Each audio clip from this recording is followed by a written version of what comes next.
This is literally a commercial pole light that's supposed to go 30 foot in the sky. I got it rigged up with zip ties on my Milwaukee stand, and the original light doesn't hold a candlestick to this massive 30-foot pole light that I'm using. I came up with a solution.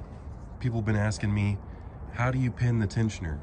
Well, first off, if you have this style tensioner, you're not going to pin it at all. That's the old style tensioner, so that one needs replaced. And you're going to do the whole timing kit. But let's say that the timing chain has already been replaced and you have the new style tensioner on there, and someone wants to reseal this cam tray. Well, if you just take off this camshaft tray without pinning the tensioner, what's going to happen is, even with this camshaft bridge still bolted on, more than likely the camshaft is going to lift a little bit, and this plunger on the timing chain is going to push out a little bit, and then you'll never be able to bolt this back on correctly. And if you do bolt it back on, you're going to be putting unwanted stress on your timing chain and on your bearings and everything else. It's a bad move. You never want to take this off without pinning that tensioner. But I came up with a move. Now let me explain this a little bit further though. This camshaft bridge does hold the cams into place, but you have springs, valve springs, that are going to want to push up on these cams. So not only are you putting extra stress on the snouts of these cams when you do that, even with this bolted up, the back ends will lift regardless. The back of the cams are going to lift out of place.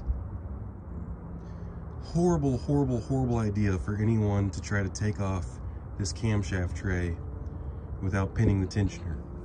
Except I came up with a solution, and that solution requires these big beefy zip ties. We're going to zip tie these camshafts into place against the actual cylinder head right here. So I have to slide this one in right there against this, and I have to slide this one in right there against that. Then I can take the camshaft tray off. This should work. Go ahead and give me your opinion, what you think. I would obviously prefer to use a worm clamp. I think this would work better, but it's going to be so much more difficult to get the absolute perfect size and then form this into the perfect position to get it around there. It's going to be hard enough to get these big fat zip ties through there, but I think I can bend and manipulate these things.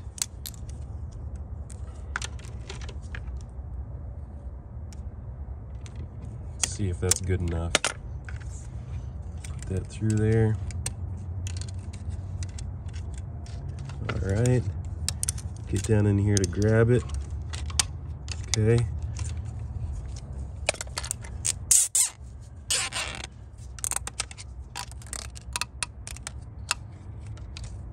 This curled up. This one's going to be a lot more difficult. I don't have near as much. But what I could probably do, ooh, got some. What I could probably do is come all the way through this side. I can come all the way through this side. Now I can weave it back through this side.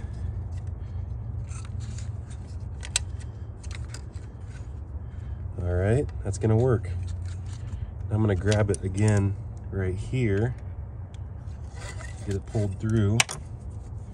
Now I can, let me adjust this. Now I can, I don't want to snap this.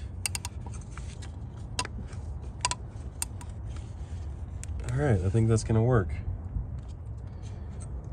Now I can proceed to just remove this tray. Besides taking these coils out,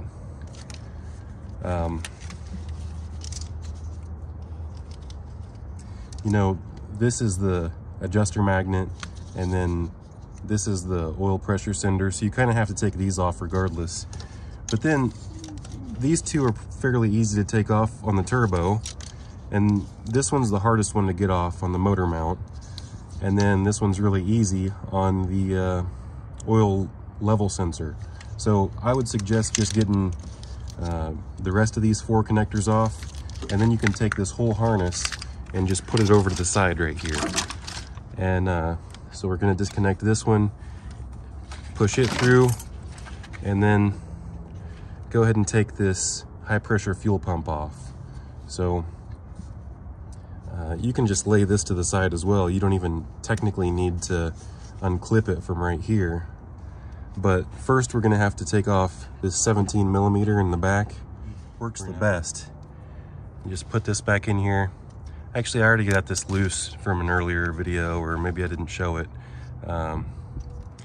But sometimes I just take this hose off just by pulling it up, and then just push this whole thing back, and then I can get to this 17 super easy. So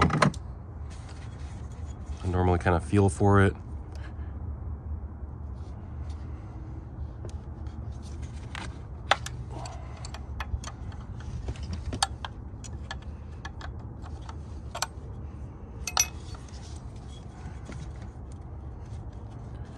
I went back and forth a little bit to bust it loose, and then it just rolls right off.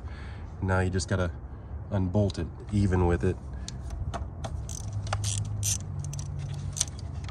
And the bottom one, good, and just, it's more important to go even with it when you go together with it than when you take it out. So I'm just gonna loosen the bottom one all the way, and then loosen the top one all the way. Sometimes it sticks in there anyway a little bit, and then just gonna wiggle it around until it pops out. I got a bunch of these O-rings. I usually like to replace this O-ring every time I put it back on if I don't replace it. Now it's time to remove this vacuum pump, and we're gonna do that with a 10 millimeter ratchet wrench. I usually get the bottom one first because that's the most difficult one to get. And that one will not come all the way out if you still have this firewall in place. So bust it loose and then thumb it out the rest of the way. I'll go ahead and get my next one started as I'm thumbing this one out. Okay, move over here and go to the third one. All right, this can just kind of get set right here as well. Just kind of put it out of your way, tilt it back. Now there's this vacuum type hose that goes to the turbo, and the camshaft position sensor connector. Just kind of tuck it in here.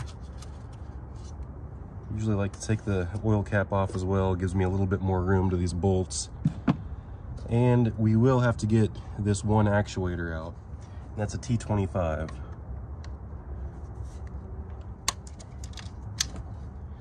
I always like to put the bolts back in where I found them, if I can. There is a specific order, but usually it's just kind of, whenever you're taking stuff apart, you can kind of start from the outsides and work your way in. I think it's more important whenever you're tightening it that you really go in sequence and in multiple steps.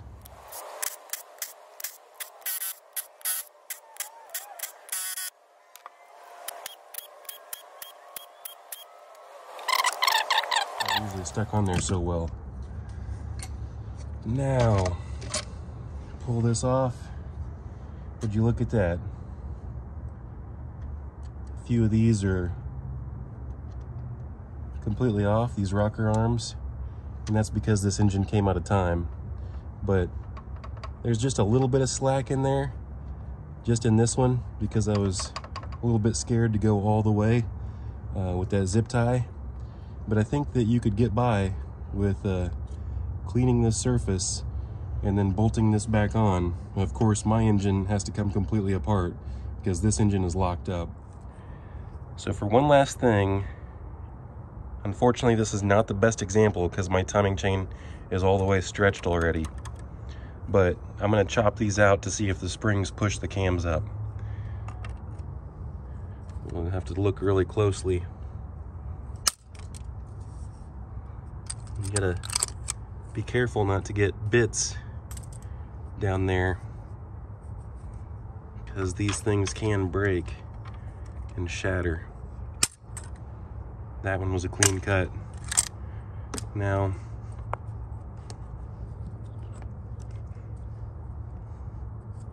overall, looks like it's holding pretty good. But like I said, see this? See how those springs, I'm pushing those rockers down? See how there's a big gap right here?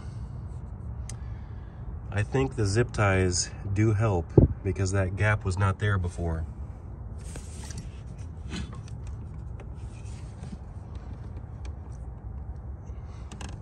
And